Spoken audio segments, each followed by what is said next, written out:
آج سے پہلے کسی بچے کی ولادت کعبے میں نہیں ہوئی۔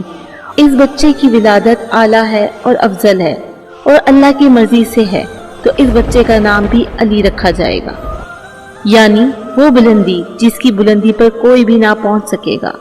فضا میں علی علی کی صدائیں بلند ہونے لگیں۔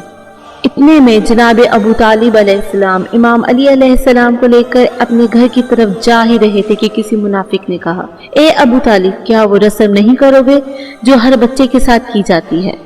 مکہ میں رواج تھا کہ پیدا ہونے والے بچے پر سانپ چھوڑ دیا جاتا تھا۔ اگر سانپ بچے کو مار دیتا تو وہ یہ سمجھتے تھے کہ یہ بچہ اپنے باپ کی اولاد نہیں ہے، لیکن اگر سانپ بچے کو کچھ نہیں کرتا تھا تو پھر یہ کہتے تھے کہ یہ بچہ اپنے باپ کی اولاد ہے اور ہمارے لیے قابل عزت ہے۔